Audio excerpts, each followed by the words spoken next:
Muchas gracias por invitarme, porque siempre es un privilegio estar en esta casa y bueno, pues estar con todos ustedes, ¿verdad?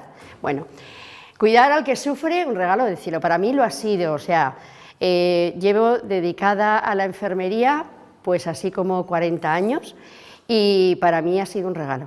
El otro día me hicieron un piropazo en el retiro de Maús, porque coincidí con una antigua alumna mía, pero no alumna mía de dar clases, sino de que ella estaba haciendo sus prácticas cuando yo estaba de enfermería.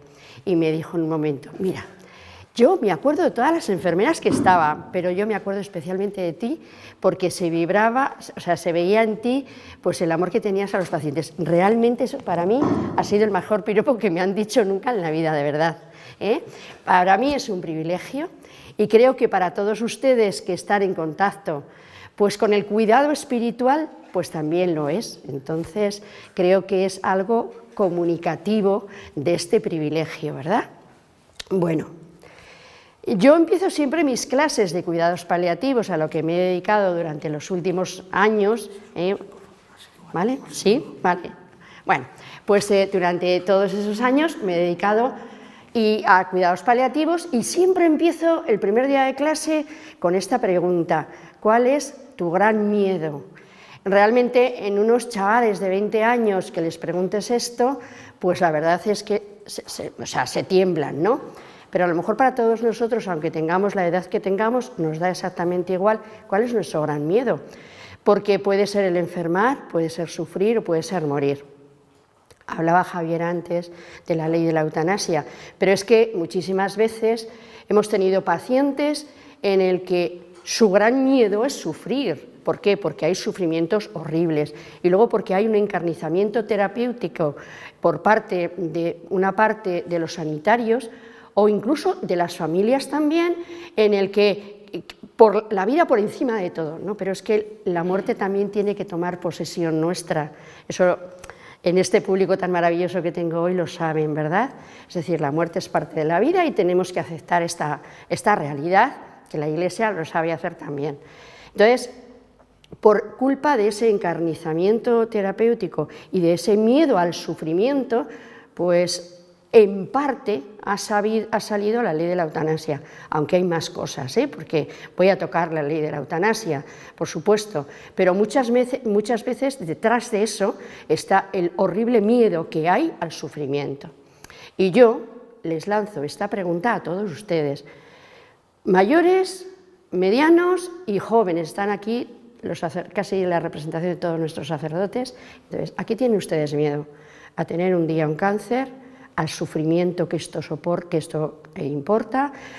¿O al morir? Entonces, cada uno durante toda esta charla pues tiene que ir realmente reconociendo cuál es este miedo, ¿verdad? Bueno, una cosa que es importantísima para el cuidado, si es físico, si es psíquico, si es espiritual o si es social, es aceptar estas tres cosas. Si aceptamos que vamos a sufrir, que vamos a morir y que vamos a tener una enfermedad, lo tenemos todo ganado. Y también a la hora de, lógicamente, nosotros ponernos delante de un paciente, pues si hemos aceptado que vamos a morir, lo vamos a hacer de otra manera. Por eso, a la hora de explicárselo esto a los estudiantes, es que si no aceptan esto, ¿qué pasa? Pues Kubler-Ross, de la cual voy a hablar más tarde, decía que si uno no acepta esto, huye. Y ella había comprobado y empezó sus estudios precisamente porque había visto.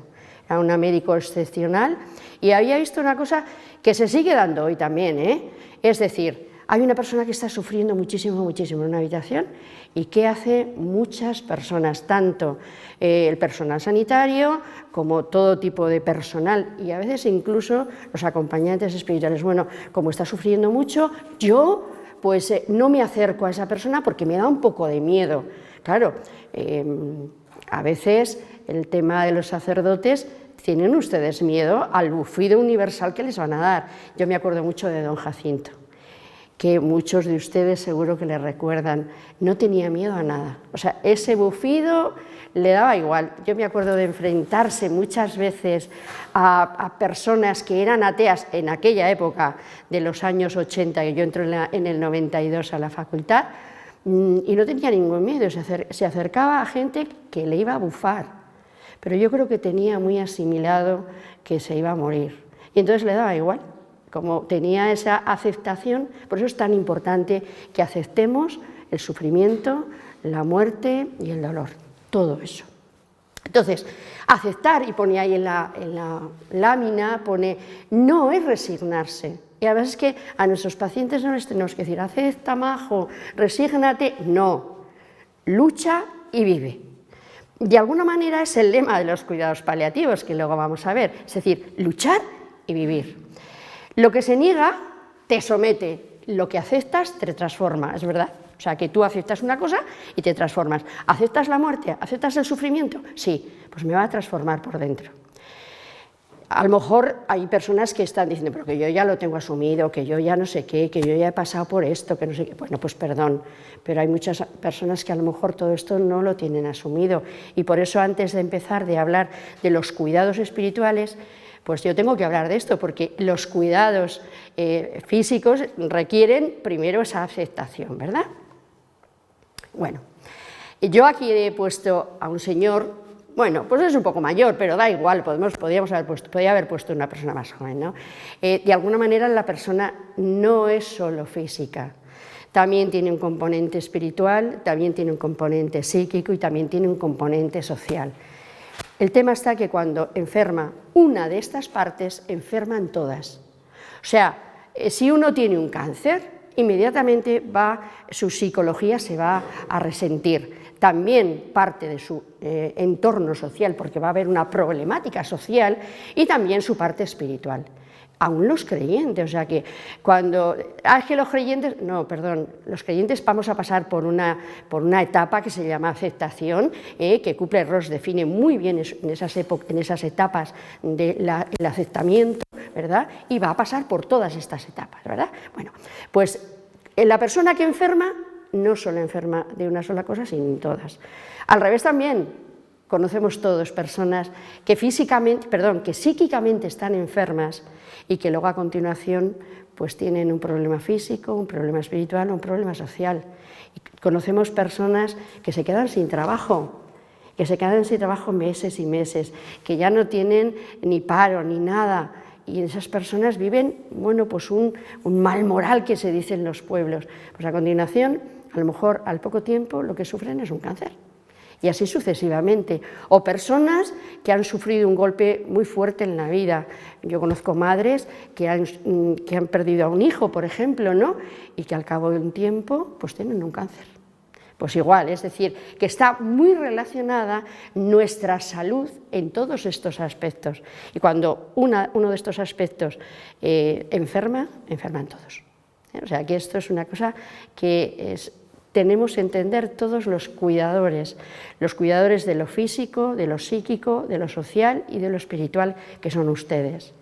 Y ahora viene una cosa que para mí es súper importante, que es el sufrimiento, es el dolor total. Es decir, cuando uno sufre, es que sufre todo su ser, todo su ser.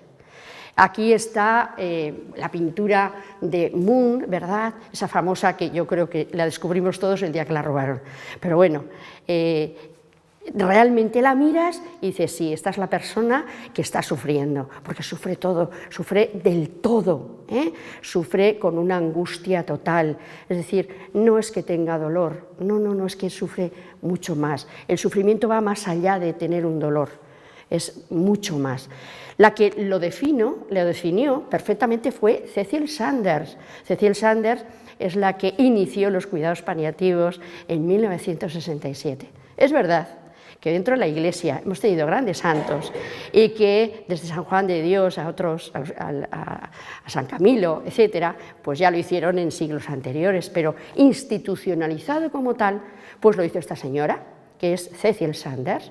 Cecil Sanders, por cierto, que no era atea, era Era protestante, pero no era atea ni mucho menos, y además hay un libro sobre la espiritualidad de esta mujer impresionante. Entonces habla de este sufrimiento, de esta comprensión, porque quien más comprende el sufrimiento siempre es el acompañante espiritual. Por eso esta charla a mí me emociona, ¿no? Porque creo que son ustedes los mejores para comprender esta situación.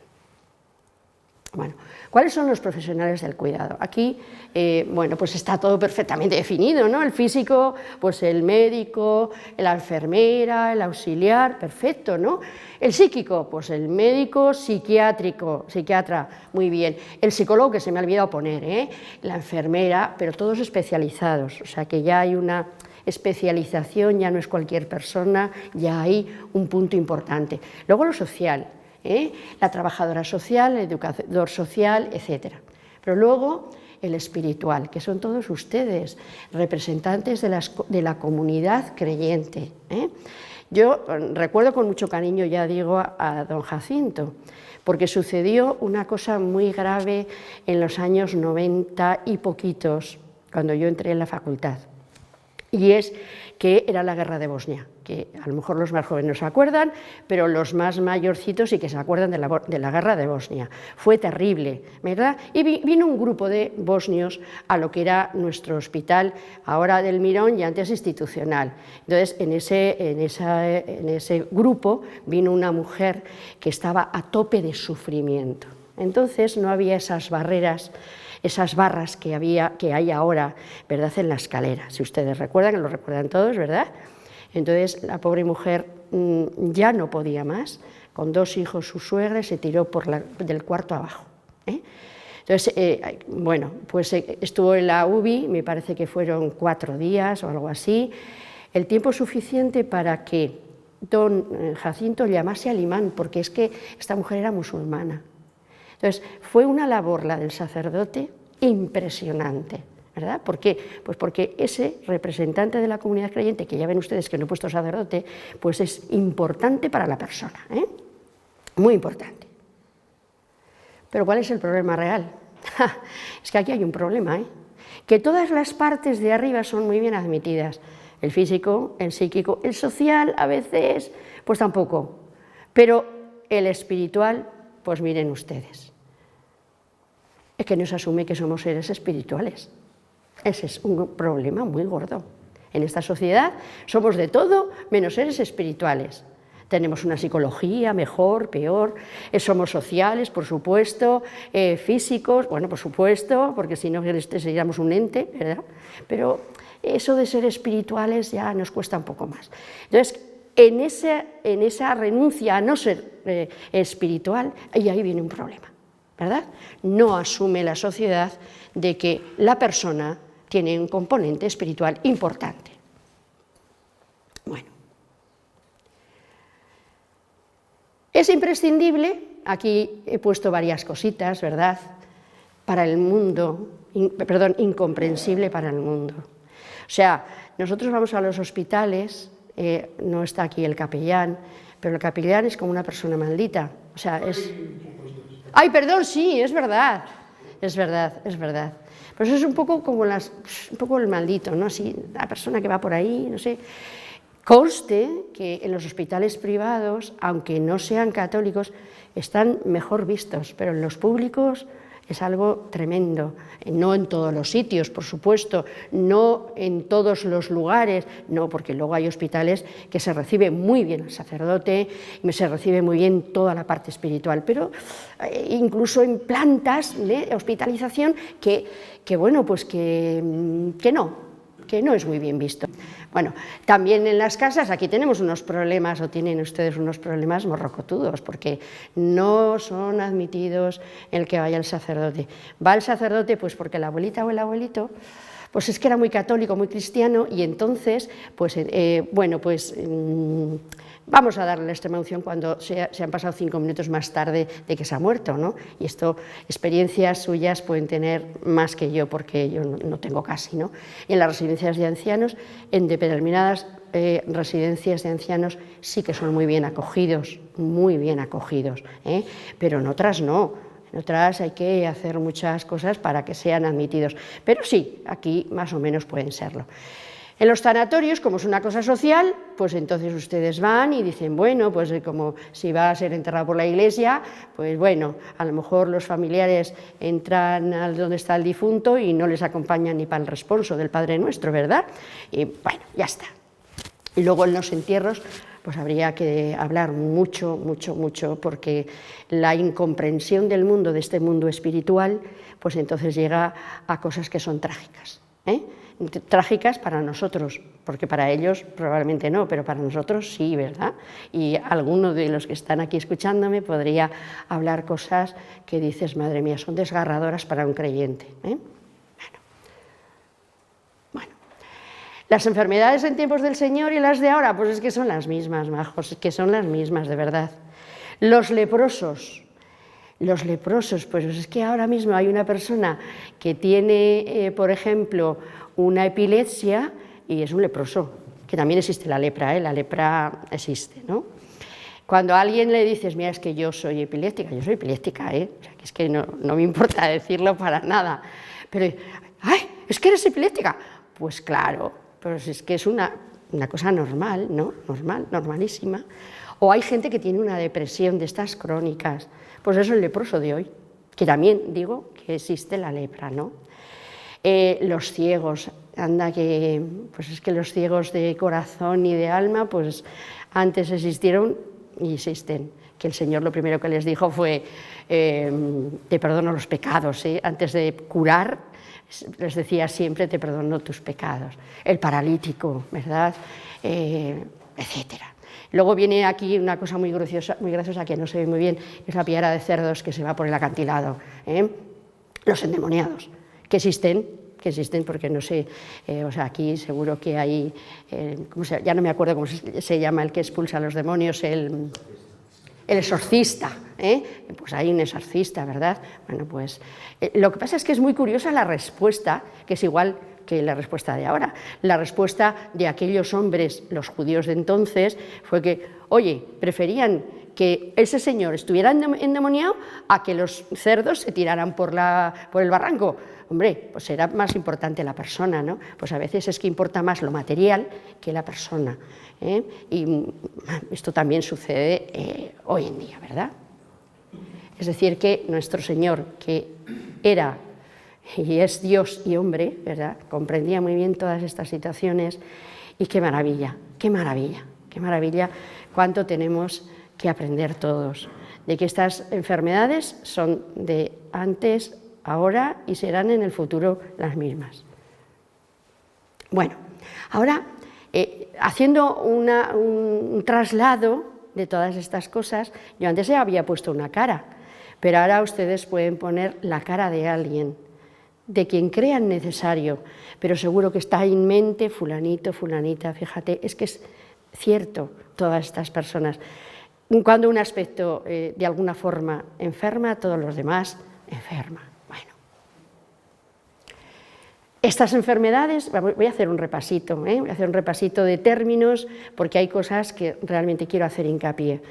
En cuanto a lo físico, no tenemos ningún problema. Los trastornos cardiovasculares, a uno le da un infarto y como no vamos a entender que le da un infarto, pues lo entendemos muy bien. El cáncer también, los trastornos digestivos, pulmonares, de piel y sentidos, bueno, para que no voy a yo dar vueltas a tantas cosas que lo saben ustedes todo muy bien, ¿verdad? Bueno, que conste que detrás de esto también puede haber otro tipo de enfermedades, insisto mucho en esto, O sea que yo recuerdo y sigo insistiendo, personas que han tenido un problema previo y luego a continuación tienen un cáncer. No todo el mundo, claro, pero sí. O luego tienen un infarto, así, ¿vale? Dicen, esto es una anécdota nada de las mías que yo hago, que mis alumnos dicen que yo ya soy vieja y es verdad. Bueno, dicen que el 90% de las personas que sufren dolor de espalda son por problemas psicológicos, bueno, o espirituales. Es decir, que porque tú has tenido un estrés muy grande, etcétera, pues los dolores de espalda. Yo tenía una profesora en el máster que decía, el 90% son por problemas psicológicos, de estrés, etcétera, etcétera. Bueno, ahora vienen cosas importantes, ¿verdad? Cuánta ansiedad hay en este mundo de hoy, pero cuánta. Es que vivimos todos con un estrés tremendo, pero ya no es el estrés nos puede producir la ansiedad, trastornos de la personalidad. No se imaginan ustedes cuántos trastornos de la personalidad hay. Gente que de alguna manera da una cara y luego es la otra, etc. Déficit de atención. ¿Cuántos niños tenemos con ese déficit de atención? O que sean unos pachorras o que sean hiperactivos. Pero es que esto ha sido provocado y es provocado por problemas sociales. Déficit, estrés postraumático, es algo terrorífico. Es esto lo que luego también se va a ver en la parte espiritual, muchas de estas cosas. ¿Por qué? Porque imagínense una persona que ha sido violada, un hombre o una mujer, da igual. Eso queda un lastre psicológico que da lugar, por supuesto, a un problema psicológico, pero que se va a arrastrar y que va a arrastrar todo lo demás. Trastorno bipolar, es decir, tan pronto está la persona en el suelo como está arriba. Y conocemos todos a muchísima gente así. Es decir, gente que de repente en cuando tiene una euforia que se muere y otras veces está en el suelo. Pues es verdad que hay detrás una genética, pero a veces también puede estar otra serie de cosas, ¿vale? Trastornos de la alimentación. Es que yo soy profesora y me tengo que morder la lengua. Y entonces veo a cantidad de personas, de chavales de 20 años maravillosos, increíbles, que por problemas en sus casas, que por problemas con la sociedad, por vivir unas vidas horribles, tienen trastornos de la alimentación, anorexia o bulimia. Y hay más, porque además ahora se han descubierto, hay estudios y hay más que todo esto. Luego el obsesivo compulsivo. Esto es tremendo. Después de la pandemia hay cantidad de personas con trastornos obsesivo-compulsivos. Yo conozco una persona que después de la pandemia, que ya nos hemos quitado todas las mascarillas, nos damos besos, abrazos y de todo, todo el mundo. Bueno, pues ella sale de casa con una doble mascarilla de FP2. Es joven, tiene 22 años. Cuando llegar a casa se ducha. Cuando toca algo de su casa, se lava las manos. Eso es una obsesión compulsiva. Es verdad que hay personas con este trastorno, pero a raíz de precisamente la pandemia, esto ha sido todavía más y más duro. Luego hay un espectro autista, que ahí hay otros componentes de introversión, etcétera. No voy a pasar yo ahí. Pero sí que me voy a dedicar un poquito, con su permiso, al trastorno dual, que aunque lo voy a hablar más, durante más tiempo, etcétera, lo vamos a ver en los otros dos aspectos, pero es que es aquí donde hay que tratarlo. Las personas, como tenemos una sociedad increíble, pues existe la drogadicción, a diestro y siniestro. O sea, el otro día cogieron a una persona con no sé cuántos de gramos de heroína, el otro día, que fue antes de ayer me parece, ¿verdad? Pero es que esto en Soria, que no pasa nada, no es verdad, así, vale. Tenemos heroína, porros, todo tipo de drogas en la sociedad entera. Y cuando yo esto lo hablo delante de mis estudiantes y se callan y sonríen, ¿saben ustedes qué pasa? Que es que están asumiendo esta realidad.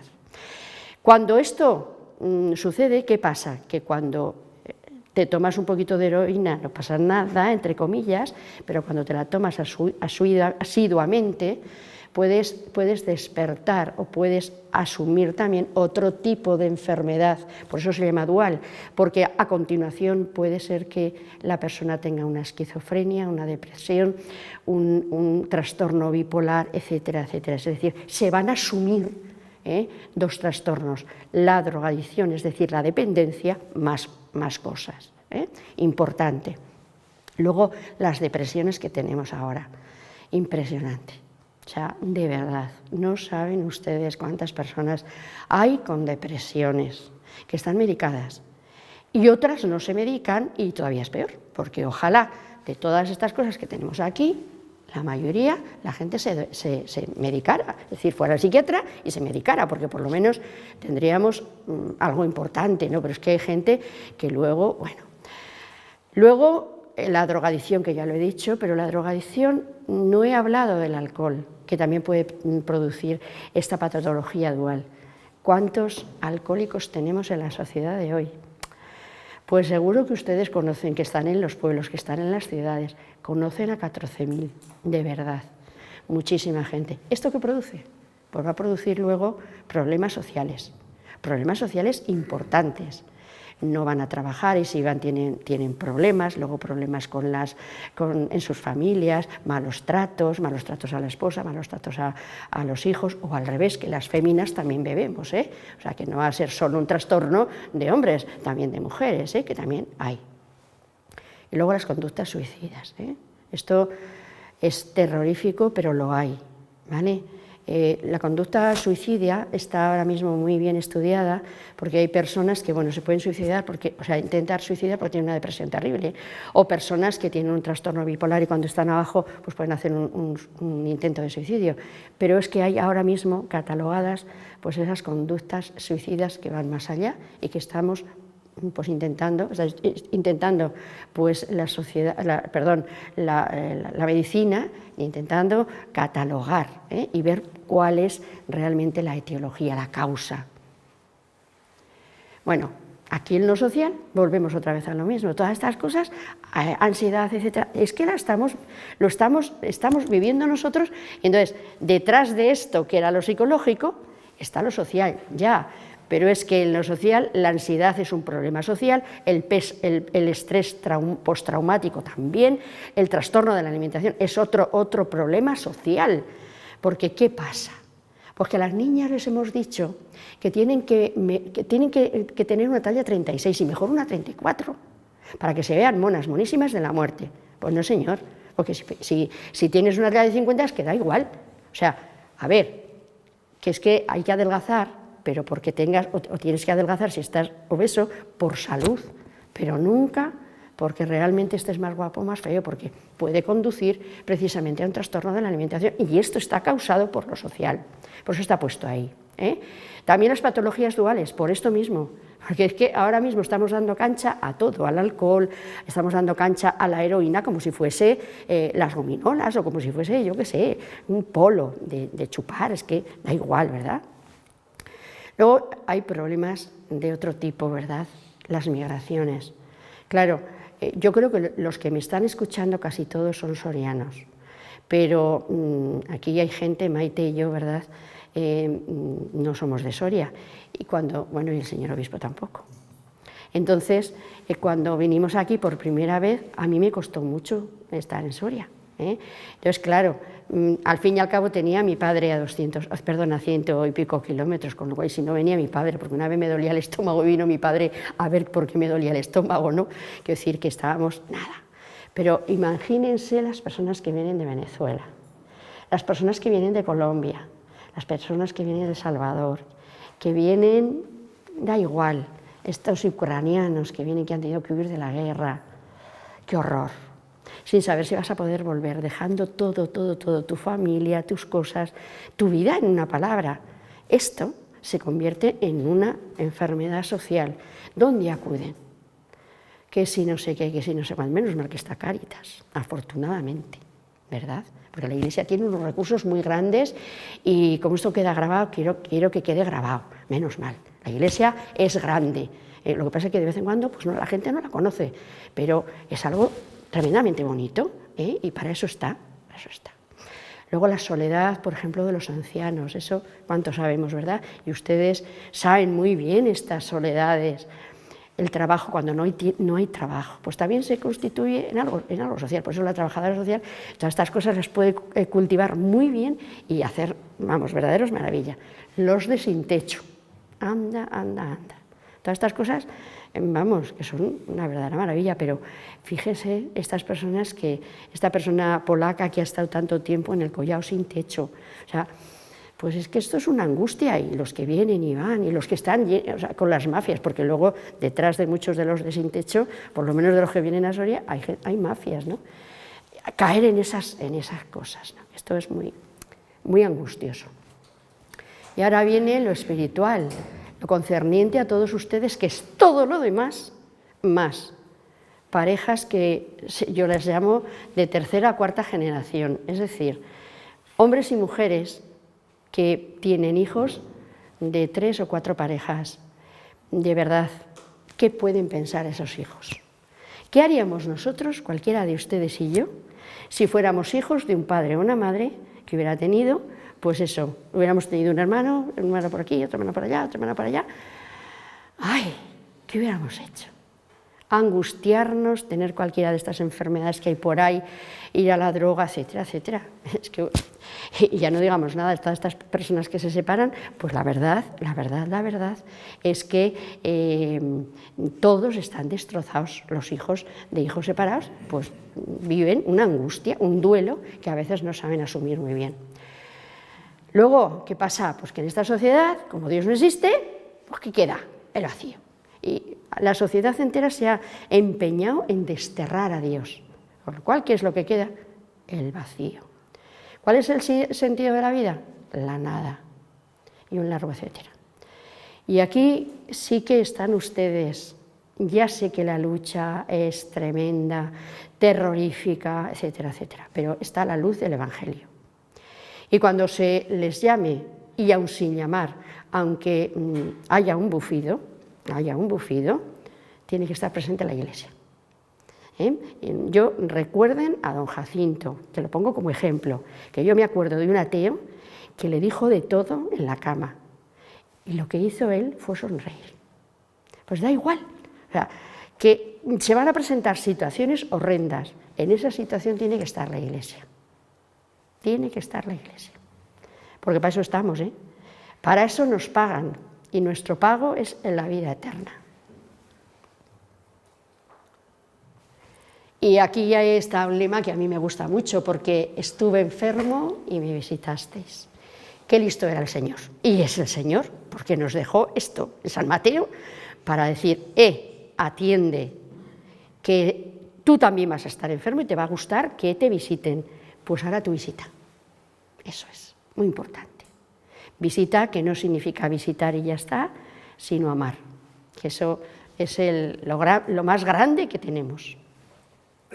Bueno, aquí está la empatía. Esto se llama empatía. Es una palabra que está muy denostada en esta sociedad, porque realmente la utilizamos para todo sin comprender muy bien lo que significa. Es ponerse en los zapatos del otro, pero vamos a ver cómo. Desde la humildad caminar hasta el entender solo, caminar en el comprender, meterse dentro y aproximarnos a la empatía, solo aproximarnos sin juzgar, porque es muy difícil. Yo no puedo llevar sus zapatos y ustedes los míos menos, si yo calzo un 36 y aquí pues seguro que el que menos calza es un 42, el que menos, porque habrá gente de un 44 e incluso más. Vamos concretando, que es muy importante, todas estas cosas que hemos visto, aunque luego es que me queda mucho que hablar y muy importante. Entonces voy a aligerar. Bueno, pues educar a las comunidades de que cuando sepan la existencia de un problema cualquiera, de existencia de enfermos, de circunstancias, de todas estas que estaba hablando, lo comuniquen al párroco. Es muy importante, que no es chivarse, que es decir cosas a alguien que lo va a tener en lo secreto. Y lo secreto, pues es lo secreto, pero poder actuar, porque es que si el sacerdote no sabe que existe un problema de este tipo de alcoholismo, etcétera, etcétera, ¿cómo va a poder luego ayudar a nadie? Luego les llueven a ustedes los problemas y resulta que es que no saben vamos, yo creo que pondría cara de boba, porque algo que no sabes pones cara de bobo, pues, lógicamente, ¿no? Bueno, entonces hay que comunicarlo. Entonces, educar a las comunidades a esto.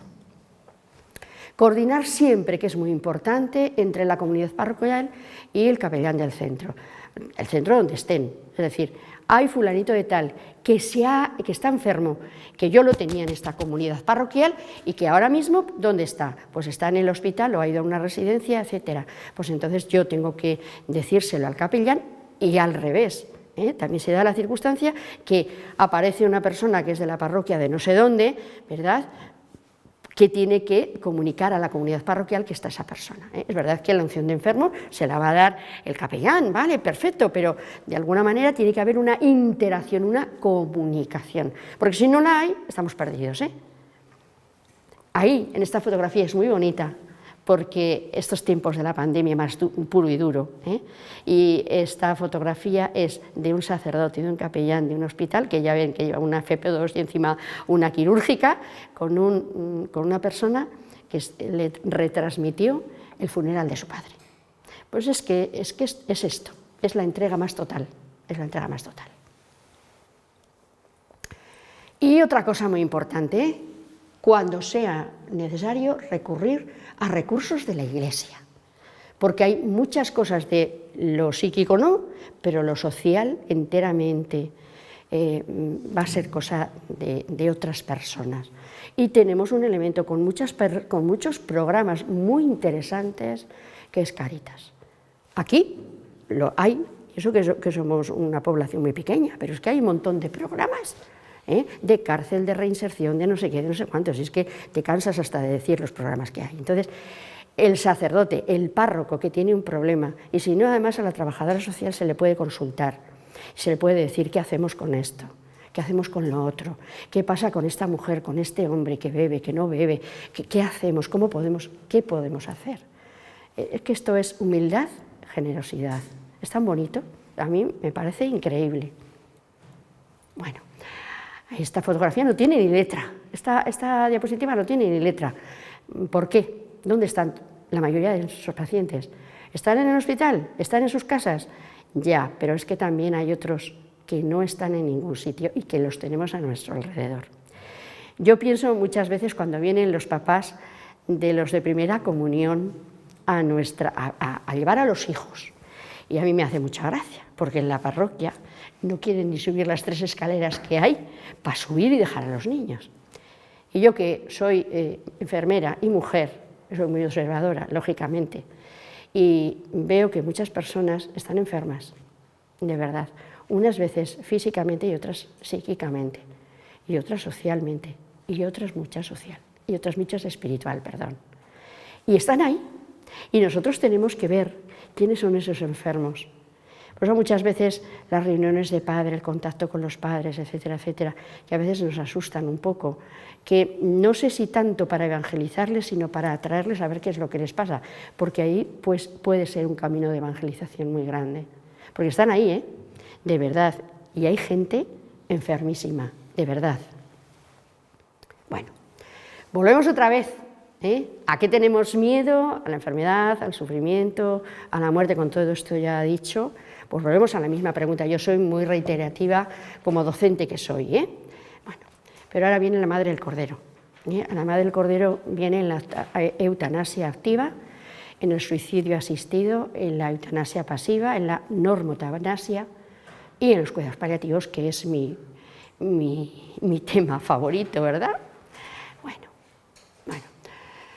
La eutanasia activa y el suicidio asistido, aquí hay sobre todo una fotografía, si recuerdan, de Mar Adentro, que fue una película del 2004.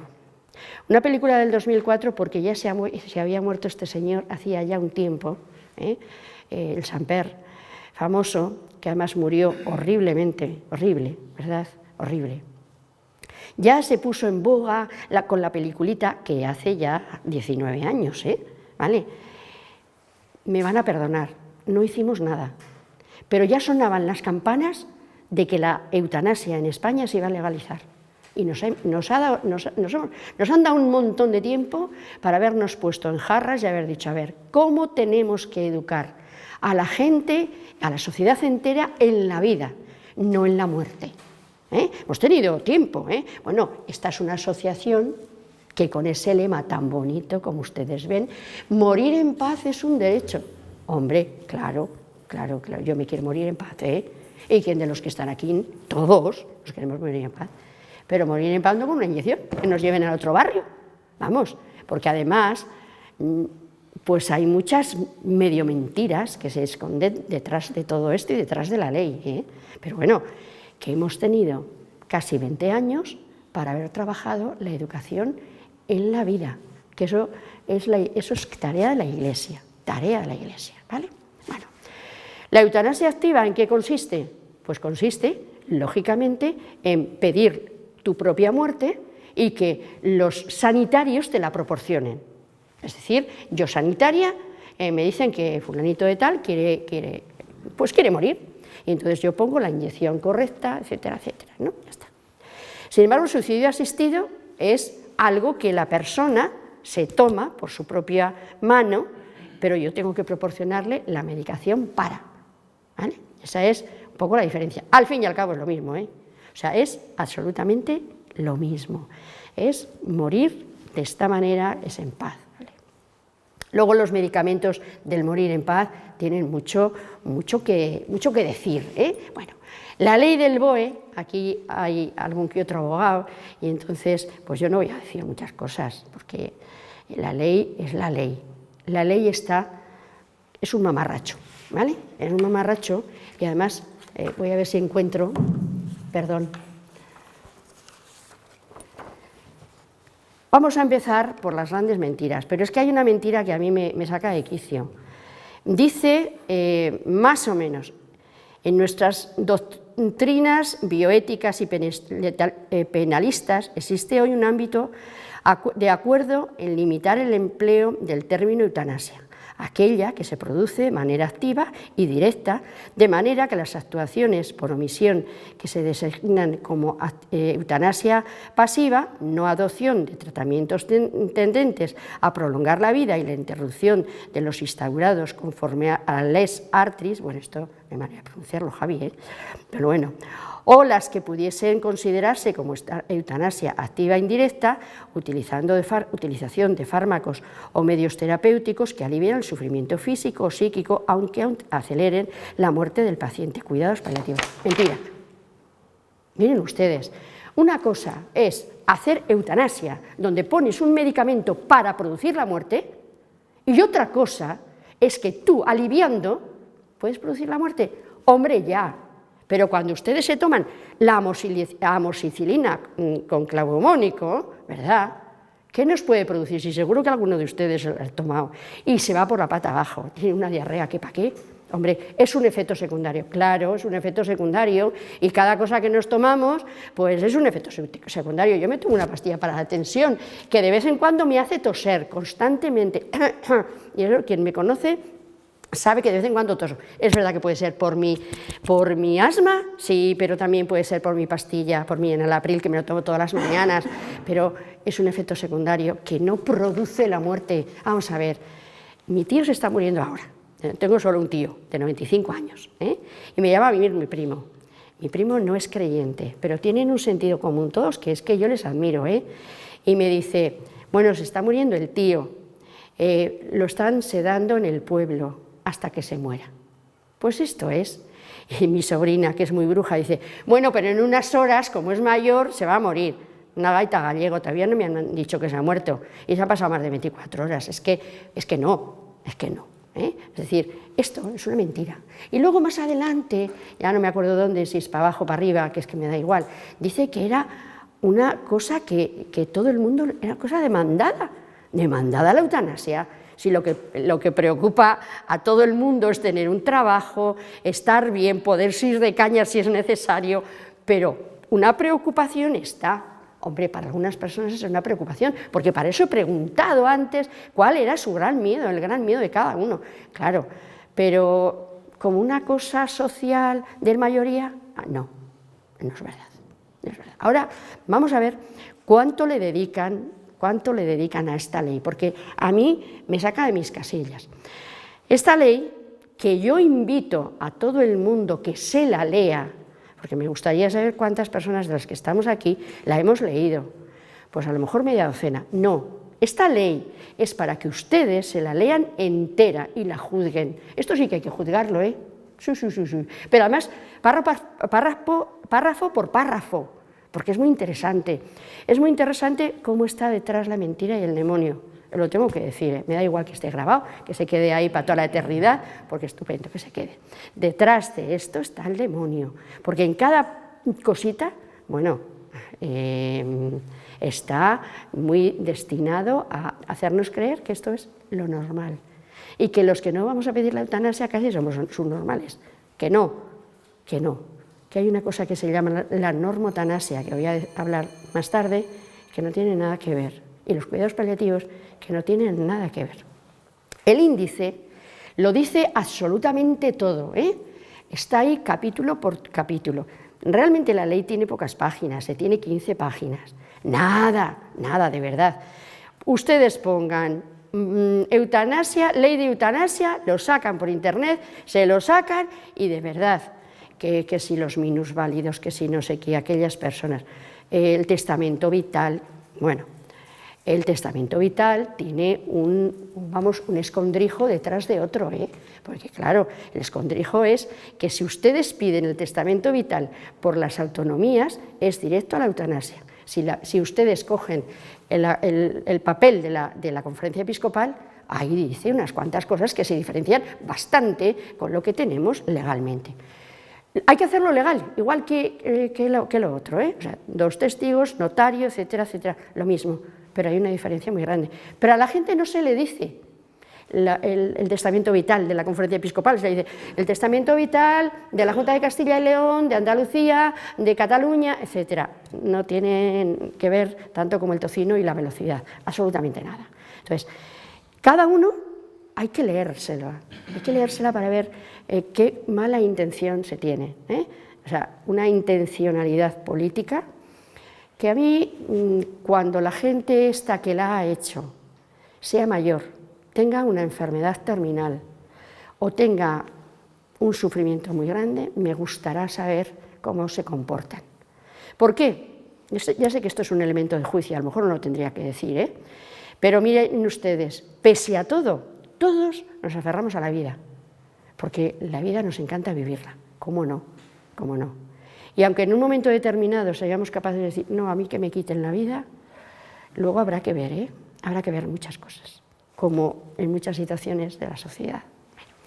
Les invito a leerlo, es muy interesante, pero no me quiero detener, porque esto sí que hay que saberlo muy bien, cómo solicitar la eutanasia, que es que, bueno, aquí hay todo un capítulo de dedicación, cómo solicitar la eutanasia, está aquí. Hay que decírselo al médico, el médico tiene obligación de decírselo al comité ético, etcétera, etcétera, para que luego haya una persona responsable. Si tú te niegas, es decir, si se niega la persona, el médico puede infringir la ley y tener una molestación seria, que aquí viene, o sea, que aquí no, que no sirve el que tú digas que no, el objetor de conciencia aquí ni sirve, ¿vale? Bueno, pasa esto, luego tienes que hacer una solicitud, etc. Bueno, parece tan mono esto como que dices, ay, pero es que me dan mucho tiempo, etcétera, etcétera. Bueno, esto es lo que es, está hecho precisamente por esta asociación de derecho a morir dignamente, y yo no tengo nada en contra de ella, porque todas las asociaciones tenemos derecho, ¿verdad? Entonces, pero esto está hecho en internet perfectamente y perfectamente estudiado, Y bueno, pues aquí está, que también les invito a que ustedes la vean, la lean y bueno, comprendan también determinadas situaciones que se pueden dar en el personal sanitario, en determinados médicos que son cristianos, católicos, y que esto es una objeción muy importante. También para los musulmanes, porque cuando esta ley se dio, si ustedes recuerdan, los musulmanes se pusieron y dijeron, nosotros tampoco pensamos igual, O sea, ojo, que no solamente somos nosotros, sino que es aquella persona que es creyente y creyente con profundidad, ¿vale? Bueno, tanto es así, hemos llegado más allá. Ojalá que todas las leyes tuviesen luego un manual para llevarlas a cabo. Pero es que aquí tenemos un manual que tiene, a ver que vea bien, que es que veo fatal, 94 páginas, para desarrollar muy bien la ley, los fármacos que se emplean, los que no se emplean, los que no se pueden emplear, las dosis, etcétera, etcétera. Todo para regalar el oído, para hacernos creer y más que creer que esto es una práctica normal y que no nos va a producir ningún problema. De verdad, léanse todo esto. Esto a lo mejor es... Esto el manual da casi igual, ¿no? Porque esto es más para los médicos y las enfermeras, porque nos dicen las dosis, cómo tiene que estar el paciente, etc. Al final dice, oiga, pero además diga usted cómo se quiere enterrar, si con cenizas, no cenizas. En ningún momento dicen si por la iglesia o la iglesia, pero bueno, que también se van a encontrar con personas ustedes, que hayan pedido la eutanasia y quieran enterrarse por la iglesia. ¿Vale? Vale. Yo no digo nada, ahí lo dejo, porque esto sí que se va a dar. Y claro, la misericordia de Dios, que es muy grande, se va a dar el hecho de personas que piden la eutanasia y que luego quieren enterrarse por la iglesia. La misericordia de Dios yo sé que es muy grande, que yo a casi todos que conozco aquí, pues me han hablado de ella, y yo sé que la misericordia es la misericordia. Pero que claro, ustedes se van a ver en un compromiso en esa homilía que tienen que decir y que tienen que hablar. ¿Vale? Porque ahora ya se presentan justamente cosas muy gordas con ustedes. Bueno, estamos en plena civilización de la muerte. Yo creo que eso lo palpamos todos, ¿verdad? Que se contradice a sí misma. Vamos a ver, hemos hablado del suicidio asistido, pero si ahora nos vamos a Soria y vamos caminando por el viaducto y vemos a alguien que se quiere tirar, tengo obligación de llamar a la policía, al 112, ¿verdad? Y hombre, que no se suicide. Y luego lo dejamos 15 días en psiquiatría, porque eso manda la ley. O sea, todas las personas que han hecho un intento de suicidio tienen que estar ingresadas un tiempo para que esa idea suicida desaparezca, con medicación, etcétera, etcétera.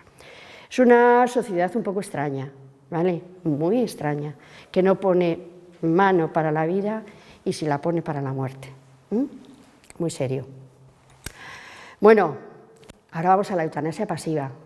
Esto de eutanasia pasiva a mí no me gusta nada, porque realmente es que no, o sea, no, los medicamentos son lo que tienen, o sea, si uno no toma nada, no va a tener ningún efecto secundario. Pero si ahora les pregunto qué medicación toman todos ustedes, pues les digo los efectos secundarios de todas. Bueno, pues si tomo yo corticoides que he tomado ahora con mis crisis de asma, pues engordo, me hincho, no sé qué, no sé cuántos, todo tiene un efecto secundario. Entonces, no es que se vaya a morir con esto, sino que es un efecto que no pasa nada. La normotanasia, pues es cuando realmente nosotros nos vamos a morir todos, es dejar que la muerte nos posea, igual que nos poseyó la vida, nos tiene que poseer la muerte. Para hacer esta charla me metí en internet, etcétera, y buscando cosas. Bueno, hay tipos de eutanasia, 2, 5, 7, o sea, dije, no, es que esto me lo voy a estudiar según me lo explicó a mí don Vicente Jiménez, que es que, o sea, me acuerdo muy bien de ello y ya está, ya está. La eutanasia activa, la pasiva, la normotanasia y se acabó la historia, porque no hay más. A las cosas hay que llamarlas por su nombre. ¡Ay, Dios, que ven los cuidados paliativos! Esto es lo más grande, esto es lo más grande. Una persona que está en estadio final. Es decir, vamos a atender a las personas que ya tienen un cáncer terminal, tienen una patología, que no solamente tenga que ser el cáncer, también puede ser una patología cardíaca, también puede ser una patología respiratoria, un EPOC, puede ser una demencia, que también las hay, pues sencillamente es paliar los síntomas. ¿Que tiene uno un problema respiratorio del carajo? De verdad, pues fíjense, con morfina a una dosis X, la disnea o respiración dificultosa, eso se va a paliar. ¿Que tiene dolor de estómago? Pues con una determinada cantidad de este medicamento se termina. Y no pasa nada, no pasa nada. Cuidados paliativos no significa que se va a morir la gente, no. Otra anécdota de vieja. Estando haciendo la tesis doctoral en Pamplona, estaba yo en el campus con mi director y mi directora de tesis. Y mi director, que es pues es un hablador, yo creo que más que yo, y mira que hablo yo, Bueno, pues se para con un chico guapísimo, tengo que decir, guapísimo, con una melena hasta aquí, estupendo, y se acerca y nos dice, mirad, este chico lo tuve yo de paciente. ¿Qué? Sí. Ese chico tenía un linfoma bastante avanzado, y bueno, pues claro, lo meten en cuidados paliativos en la clínica universitaria, y bueno, con unos dolores intensísimos, etcétera. Entonces él, que es oncólogo, además de paliativista, porque hizo la especialidad en Canadá, pues entonces dijo, yo tengo que paliar este dolor, porque no puede morirse así, porque es así, o sea, voy a ver qué hago. Como los mórficos no daban resultado porque tenía unos síntomas refractarios que se llaman así, cuando los síntomas son terribles, dice, voy a ponerle quimio. Y le puso una tanda de quimio más bien pequeña. Entonces vio que el tumor había desaparecido, o casi desaparecido. Pues voy a combinarlo con esto, con medicamentos, porque ellos ya saben ustedes que tienen la CIMA, o sea, pues ese complejo de investigación médica. Entonces voy a ponerlo con esto otro. Oye, el chaval llevaba ya 7 años curado. Es decir, que no significa que la persona que ingresa en los cuidados paliativos se tiene que morir. Se puede morir, claro, pero no se tiene por qué morir. Lo que pasa es que en España todavía van a cuidados paliativos las personas mayores, pues claro, entonces se van a morir todos, ¿no? Porque ya si tienes, pues por ejemplo mi tío, 95 años, le están poniendo sedación paliativa, claro, es que no se puede curar, pero puede ser que esta persona, porque al quitar el dolor, como este chico, pues oye, se cure, ¿verdad? Y otras veces se palíe y van a consulta, o sea, como si fuese pues geriatría, el cardiólogo, el no sé qué, van tranquilamente, pero tranquilamente, ¿vale? Entonces, cuidados paliativos no significa la muerte, significa paliar todo tipo de dolor. Y además, los cuidados paliativos, y aquí viene lo bonito y grande, ¿qué pasa? Que es un conjunto de profesionales, es un equipo multidisciplinar. ¿Dónde está? El médico, la enfermera, la auxiliar, el psicólogo, el componente espiritual, que como casi siempre pues es el capellán, ¿vale? Y además, incluso en la clínica universitaria sí es un representante de la limpieza. Anda, la representante de la limpieza, pues sí, porque los representantes de la limpieza, la señora que va a limpiar la habitación a veces sabe más que la enfermera. ¿Por qué? Porque mientras limpia, la señora o quien sea le va diciendo, o el hombre, pues fíjate que me duele esto, es que mi hijo no sé qué, no sé cuántos, etcétera, etcétera, etcétera, ¿vale? Entonces, se trabaja de otra manera. Y aquí también en Soria, O sea, yo he aprendido de Teresa Martínez un montón, porque también es el mismo sistema, es el mismo sistema. Y además, el componente espiritual, qué grande es. Voy a contar una anécdota de ella, que siempre me la cuenta. Teresa, si algún día me tienes que escuchar esto.